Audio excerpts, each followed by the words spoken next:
Ladies and gentlemen, this position was a draw. Not until I found this brilliant tactic. Obviously, I knew that my opponent definitely would take the free bishop. But wait, before you ask, why did I do it? Why did I just hang my bishop over there? So that his rook can actually take the bishop. Okay, so I know that this might not be that much of a big deal, but when I was in this game, I had to calculate some moves so that I can actually get to this point. You will see in a moment why I actually sacrificed my bishop. I'm a 1700 chess master. I knew that definitely he was going to take this bishop. Let's see what he actually did. You can see that from the evaluation bar, this game is technically a draw. So far, it was so good. Not until my guy took my bishop. Look how the evaluation bar completely disappears for white. He took my bishop. And guess what? I already had the blueprint of everything after this move. After he took my bishop, I went with queen to b1, which was a check. Obviously, this I had already calculated this sequence because it was now a mate in 3.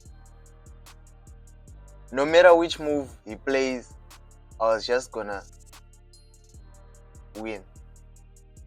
Okay, so maybe you might be thinking he can move here. No, he can't move because he's on a check.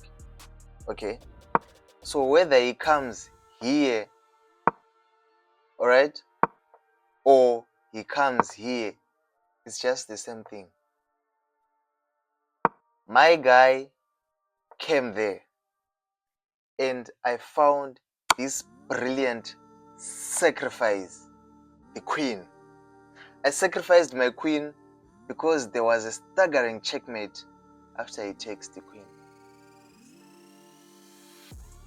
Okay, let's rewind and analyze how this game was played. Okay, so I was playing against this chess player 1658, and by then I was 1687. Now I'm 1700. So he started with the king's pawn opening, which was normal. I replied with the Scandinavian defense, and then next he pushes his pawn. You see how the evaluation bar slightly goes down for white. And then I replied with knight comes here. Obviously, we were just gonna do the normal openings and all that kind of stuff. For now, everything is a draw, right? It's technically a draw. After I play knight c6, he replied with f4. This move, if you are a strong chess player, definitely this is kind of a blunder, but the fact that I'm not that strong, so I can not really see most of the tactics. So, but all I know is that I once played this move and I was doomed. Anyways, after he played pawn f4, I replied with e6. Obviously, a slight it wasn't really that good of a move, but I was just trying to do my normal developings so that I can get the bishop out, the horse out, and also this other white bishop, like light squared bishop out, and also castle. Okay, after that he replied with knight f3. You see, as we play our moves, the evaluation bar is increasing because we're just 1600, and obviously there are many inaccuracies and also mistakes as well, but it's all about who blunders last. If you blunder last and if your opponent sees that it's a blunder, you will be done for. Anyways, I developed my bishop so that I can actually prepare for castling. I don't know why the valuation buy is saying 1. Obviously, it's a slight, in fact, it's a losing move. I don't know how, but let's just continue. He pushes his pawn, attacking my bishop, and then I retreat because I didn't want to come here to b4. Obviously, maybe he might just push his pawn to c3, or maybe just block with the knight. This knight, there were many moves, so I just retreated. And then he played c3, the move which was definitely gonna play if I had put my bishop over this box on b4. And then I developed my knight so that I prepare for castling, and then he pins my knight there. Obviously, if I see such a position, for a moment I'll just leave it, because I know that if he just takes, I'll just take. Or alternatively, I could have played here developing this bishop, but I decided to play this knight because all I want here is to keep my king side safe, and I don't really care about the queen side. And then he castles, and then I push this pawn. Why? Because you are seeing this is my half of the board, and his pawn is overlapping on my half of the board, which is not really safe for any chess game you can play. It's not really safe. As for my opinion, it's not really safe. That is why I pushed this pawn so that he can trade, and then my queen comes there, and then he checks me, which was a slight which was not that much of a good move. I just recapture. After this move, he plays bishop e3. I don't really know why he played it, because this bishop is just closed with these squares. Anyways, it's a game. I reply with castling. He still hasn't taken this pawn. I was just waiting for him to take, and then he still didn't take. He developed this knight, and then I was like, okay, let me just take it for you if it seems like you can't take it. The reason why I was doing this, right, I was trying to create a button in this line, in this f file,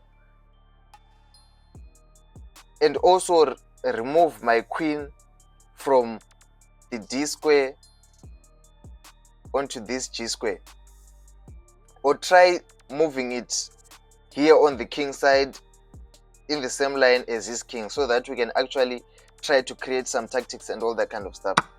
After I took the pawn, he took with his horse, and now my pawn is hanging. But anyways, who cares? I took his knight, because if I hadn't taken his knight, definitely his next move was going to take my pawn, of which it's not that bad if you are really good at chess. But for me, losing a pawn, definitely if he manages very well, he might actually win the game, because it will be a slight disadvantage to me. He recaptures with this pawn while opening this file, while opening this f file, right? So he was expecting me to take, but I just moved my bishop. Yes, this move was a really bad move. I don't know what I was thinking after, like during the play of this move. I don't really know. But anyways, he took my rook, and then I took with the queen. So in this position, white is completely winning. It's just a matter of finding the right moves. You understand? Obviously, white never knew that he was really winning, because if you look at this game, right, it's a draw, like in terms of points. But positionally and tactically, white is completely winning. There was not even a ray of hope for me. The ray of hope is him making blunders. His next move was knight f3, in which he didn't actually take advantage of me, because this move was a blunder. You understand? So if he comes here, I don't really know why he did that. He should have punished me. I don't know how. As of now, I don't know how, right? But let's just play. I put my queen here, which is also a blunder. In fact, we shouldn't say it's a blunder. It's a mistake. These are inaccuracies. They're mistakes. Very big mistakes. Anyways, he came here, in which the evaluation bar says that he lost his winning advantage.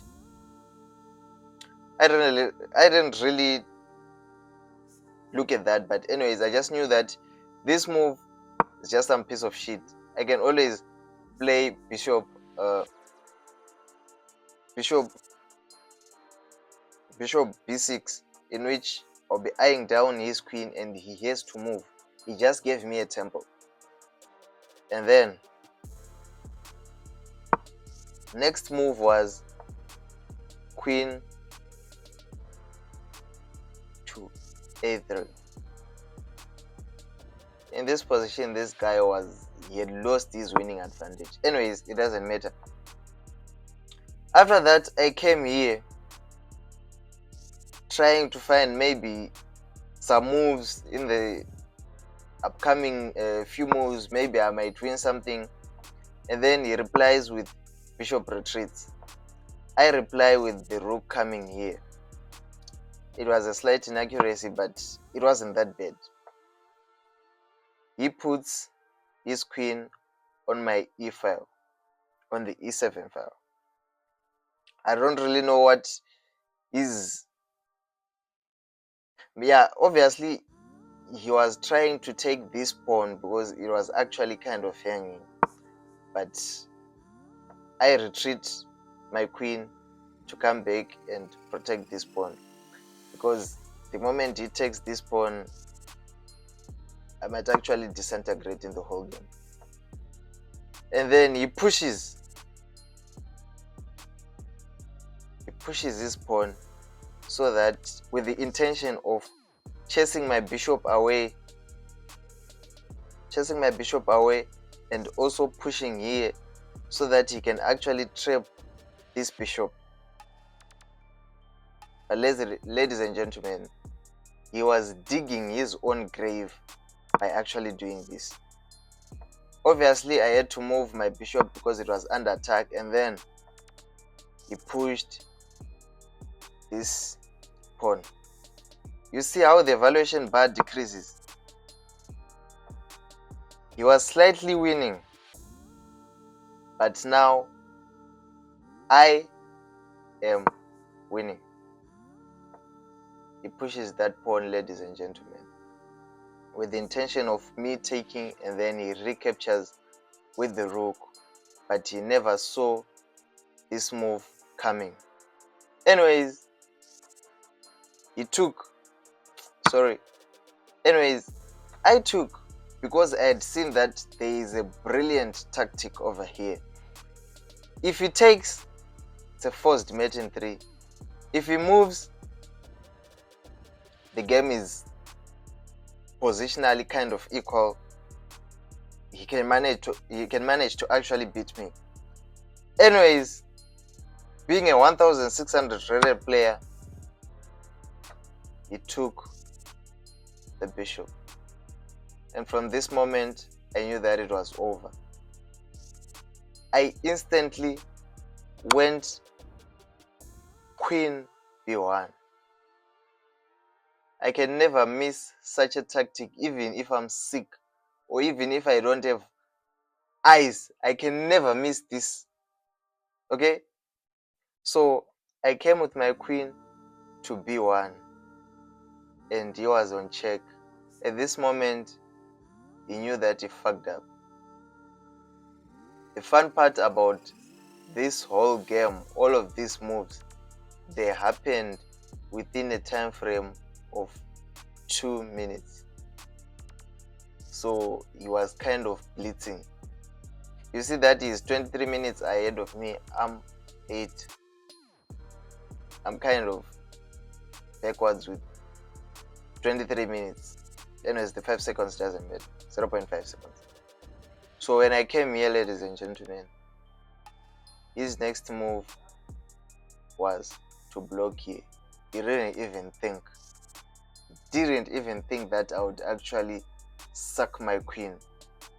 Because you see, he had 8.23 minutes on the clock. And when it was now 8.17, he had already made this knight move. Which means he didn't even think. He just thought maybe he would just block the check and then game continues as normal. Maybe I'll just take here. No, we don't do that here. After this move, I sacked the queen. And at this moment, he saw that he had fucked up. There was no chance of survival for him. But anyways, my dude, I don't know what he was thinking, but he was kind of seeing a free queen. He gladly took it.